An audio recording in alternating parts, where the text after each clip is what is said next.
Good morning friends, তোমরা সবাই কেমন আছো? আশা করি ভালো আছো, সুস্থ আছো। আমিও একটু ভালো আছি, কিন্তু তাও বলবো না যে খুব ভালো আছি। তো ঘুম থেকে উঠেছি সকাল 6টা পৌনে 6টার দিক করে। তো ঘুম থেকে উঠলাম, উঠে করে ফ্রেশ হলাম, ড্রেস চেঞ্জ করলাম, তারপর চলে এলাম বাসি বাসনগুলো একটু ধুয়ে নেবো। বাসি বাসন বলতে কয়েকটা মানে বাটি আছে, গ্লাস আছে, আর হচ্ছে মানে দুধ কালকে গরম করা হয়েছিল ওই দুধের জায়গাটা আছে, আর হচ্ছে একটা গ্লাস আছে, আর ওই ভাতের হাঁড়িটা আছে। তো এগুলোকে এখন ধুয়ে মেজে পরিষ্কার করে নেব। আর এই রান্নার জায়গাটাতেও একটু খুব ভালো করে পরিষ্কার করে নেব, কারণ এখানটা তো রান্না বান্না শুরু করব। আর যেখানে আমরা রান্না করি সেই জায়গাটা পরিষ্কার পরিচ্ছন্ন রাখাটা খুব দরকার, কারণ খাওয়ার জিনিস সব সময় পরিষ্কার পরিচ্ছন্ন থাকাটা খুব প্রয়োজন আমাদের। তোমাদের সাথে আজকে একটা গল্প শেয়ার করতে আসছি। একটা জায়গায় ছিলাম আমরা 4 বছর ধরে, দুজন বয়স্ক লোক থাকতো। বয়স্ক বলতে খুব বয়স্ক বলবো না, একজন টিচার ছিল মহিলা, আর ওনার হাজব্যান্ড উনিও একজন সার্ভিস হোল্ডার ছিলেন। তো উনি রিটায়ার্ড করে গেছিলেন। তো এই মহিলা আর উনি থাকতেন, ওনার ছেলে হচ্ছে বাইরে থাকতো। তো আমরা ভাবতাম বয়স্ক লোক আছে, আমরাও আছি, যখন যেটা বলেছে আমরা করেছি। এটা আনতে হবে, এটা এনে দাও, এটা করে দাও, ফোনের এই প্রবলেম হচ্ছে, একটু এটা করে দাও, একটু ব্যাংকের এইখানে সমস্যা হচ্ছে, একটু করে দাও, সব করে দিতাম জানো তো। পুরো নিজের ঘরের মতো করে, নিজেদের লোকের মতো করে ব্যবহার করতাম।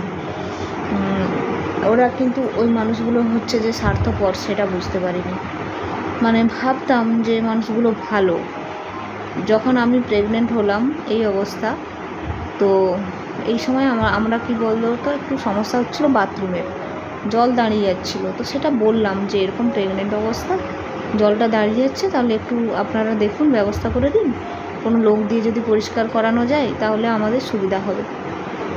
এই কথাটা বলেছি যখন আমি কনসিভ করেছি। কাজটা কমপ্লিট করলো যখন আমার 5 মাস। ভাবতে পারছো কী পরিমাণে বলে বলে তারপরে জিনিসটা করলো। ঠিক আছে, সেটা মেনে নিলাম। এবারে বাড়ির লোক হঠাৎ করে আমার শ্বশুরমশাইয়ের হার্টের প্রবলেম হয়ে গেল। হার্টের প্রবলেম হয়ে যেতে এখানে আমাদের কাছাকাছি নার্সিংহোমে ভর্তি করে তাকে এখানে নিয়ে আসা হয়েছিল। কিছুদিন থাকবে ওরা, তারপরে চলে যাবে। এবারে বাড়ির যে মালিক,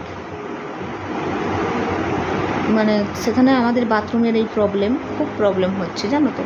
ওরা বললো যে আমাদের এপাশে একটা বাথরুম আছে, সেটা তোমরা ব্যবহার করো। ওদের বাড়ির অ্যাটাচ বাথরুম নয়, ওটা বাইরেই বাথরুমটা। তো ওখানে কোমোট আছে, খুব সুবিধা হলো। বয়স্ক মানুষ আমার শ্বশুরমশাই, তো উনি গেলেন, ব্যবহার করতেন। আর কাপড় জামাগুলো আমরা ওই বাইরেটাই মিলতাম। এতদিন আমরা মিলতাম বলতে ভেতরেই মিলতাম, এখন একটু লোকজন হতে বাইরে মিলি, যাতে শুকনো টুকনো হয়ে যায়। তো দেখলাম ওদের মধ্যে একটু সমস্যা সৃষ্টি হয়ে গেল। কি বলো তো, বাথরুমটা ব্যবহার করা যাবে না, ডেকে করে বলল যে তোমরা তোমাদের বাথরুমই ব্যবহার করো, এটা ব্যবহার করা যাবে না। আর কাপড় জামা বাইরে মেলা যাবে না, মিললেও নিজেদের দড়ি খাটাতে হবে। ঠিক আছে, দড়ি খাটিয়ে নেব, সেটাও না মানিয়ে গুছিয়ে নিলাম জানো তো। দড়ি খাটানোর পর মিলা হচ্ছিল, আমাদের ঘরের লোকের খারাপ লাগলো, সমস্যা হচ্ছে এইভাবে বললো। আমরাও ভাবলাম যে মানুষ অসময়ে, এই সময় আমরা এত কিছু করেছি, নিজের লোক ভেবে একটু এইটুকু ব্যবহার ভালো ব্যবহার তো আশা করা যায়। ঠিক আছে, তারপরে খ্যাঁট করা শুরু করলো, বুঝলে তো। এই অবস্থায় তারা, আমার শ্বশুরমশাই, ওরা বাড়ি চলে গেল। ভাল লাগছিল না এখানে থাকতে, ভাড়া বাড়িতে। আর তখন আমি জামা কাপড় কী বলো তো বাইরে মিলছিলাম। তো বর্ষাকাল যেহেতু, ভিজা জিনিস থেকেই যাচ্ছে, তো সেটা নিয়ে দেখছি সমস্যা হয়ে গেল। এখানে মেলা যাবে না, তোমরা জামা কাপড় ভেতরে মেলবে, বাইরে মেলা যাবে না, এখানে লোকজন আসা যাওয়া করবে। তো দুটো নাইটি জাস্ট মিলতাম, বেশি না। তখন ভাবলাম যে এই অবস্থায় এখানে থাকবো না, সিদ্ধান্ত নিলাম রুমটা চেঞ্জ করে নেব। তো রুমটা চেঞ্জ করে নেওয়ার সময় লাস্ট দিন এত বাজে ব্যবহার করলো ওই মহিলা, ফ্যামিলি তুলে কথা বললো। তাই মানুষের বেশি ভালো কেউ করো না জানো তো। তো এইদিকে গল্প করতে করতে রান্নাবান্না কাজবাজ সবই হয়ে গেল। এখানে দেখো উচ্ছে আর আলু দিয়ে ভাজা করছি একটা, আর চিকেনটা করব। আর ভাতটা তো হচ্ছে, দেখতেই পাচ্ছ। আর চিকেনটা কিন্তু খুব টেস্টফুল হয়েছিল। তো এই হচ্ছে মানুষের ব্যবহার, সবাই ওই জন্য কারো ভালো করতে নেই। এখনকার যুগে সবাই হচ্ছে স্বার্থপর। তো যদি ভালো লাগে অবশ্যই কমেন্ট করে আর একটা লাইক করে পাশে থেকো।